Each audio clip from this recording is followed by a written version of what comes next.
Okay, everybody, I wanted to just do this little recap. So, I promised everybody a video from Launch Point, Lake Elsinore, from the two hunts that I did.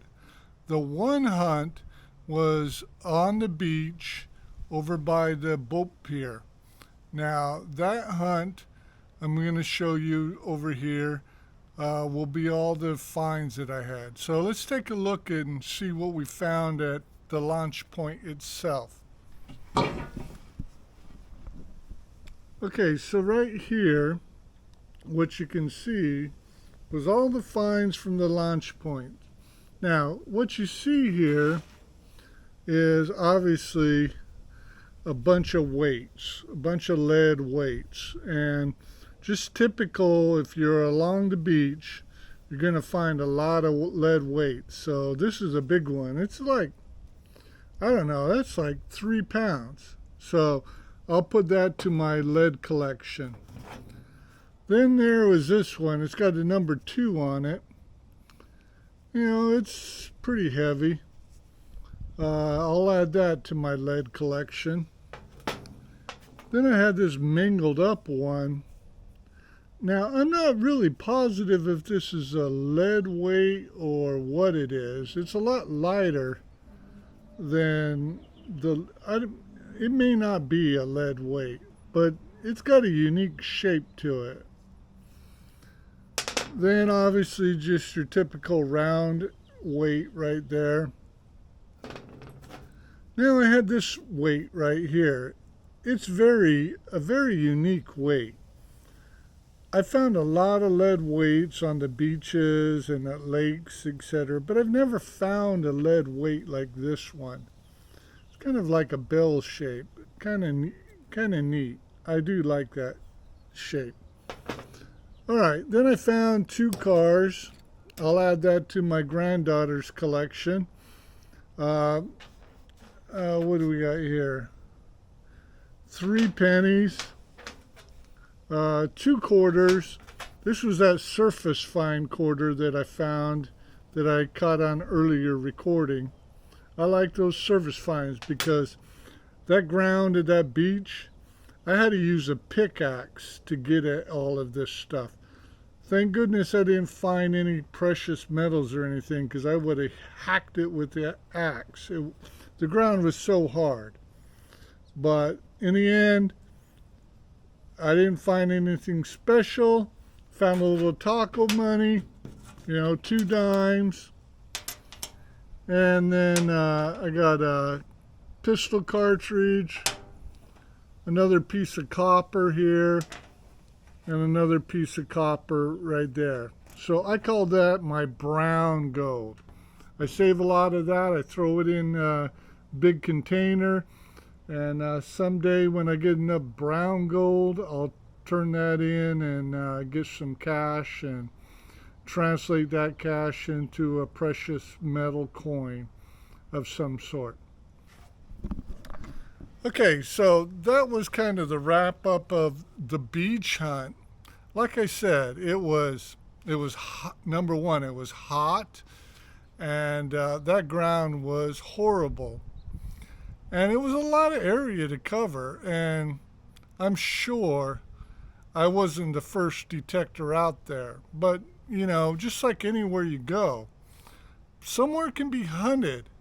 You're always going to find something, because there's times you're saying, hey, I'm not going to dig that. It's just junk. And, you just let it go. You don't know what really it was. Now, let's talk about the second hunt. So, I was sitting in the RV, and right behind the RV was this big green space, right? Now, when you're in an RV camp, people don't necessarily like you digging or metal detecting around there. I'm not saying you gotta do it on the DL. But people don't like it necessarily. So I waited till it was dark, and I hit that green space. Now, there's no way I could wait out all those other people that were occupying that green space. But I kind of figured if those people can do that to that grass, what they were doing out there, ain't no harm in me metal detecting out there. So I went out there, in typical, when you go out and you metal detect, you attract a lot of young, and they are totally fascinated with what you do. And it's like every time a child comes up to me and he says, well, what are you doing? I go, well, I'm looking for pirate's treasure. Did you drop any? And then they get all interested, right? And so I had these couple little girls that were following me around and stuff, and they were seeing how I detected with the metal detector. And then when I found the general area, I got out the pinpointer and I pinpointed it around, and they were just amazed. And I said, okay, watch. This is going to be a quarter, or this is going to be this. And then when I pulled it up and it was exactly what it is, they were amazed. But there was this one hole, right? And it was a good signal. It was an 86 on the Garrett AT Gold, which 86 on the Max or the Pro or the Gold, it's guaranteed to be a quarter at least, right? But it was so deep, and that grass area was no different than the beach. It was just as hard. So I was like, I dug a good plug, and it's like, I ain't digging anymore for just a quarter probably. And I go, okay. I go to the little girl. I said, okay, we're not going to get this. This is too deep, right? Now keep in mind, I'm a grandpa, right? I'm not a young buck anymore. She goes, well, you know what? Because it was right by a tree, right? She goes, this is like a 6-year-old. You know what? I'm going to remember where this is. It's right here by the tree. And I'm going to go back and get my grandpa's tools, because my grandpa's tools are way better than your tools. And I'm going to dig this up. I said, okay, you go, girl. And then they all left and stuff. So let's kind of encapsulate on what was on I called it the opportunity hunt. And it was a good hunt. I mean, I wasn't disappointed with it. It was very productive. Nothing really valuable, but some unique stuff. So let's take a look at that hunt. Okay, so right here is the opportunity hunt. First off, this was like my first lead toy I ever got. It's like some, I don't know what it is, some superhero or something. I don't know what it is. I'm not familiar with it, but happy to have it. Then I got two keys. I don't even know, these might be the same key. I don't know. One's got a hole in it, one doesn't have a hole in it. Bunch of pennies right there. 2 nickels. A good haul of quarters. 1, 2, 3, 4, 5, 6, 7, 8. Now, what was disappointing was all the jewelry. When I say disappointing, it's always good to dig up rings, but when each ring, and I kind of cleaned this up a little to kind of see if it was any silver, but when each ring is just a junker, like this one gave me a lot of hope. I said, oh, that's turquoise and silver. But when I got it home and got it cleaned up, it was just a junker. Now this one was pretty old.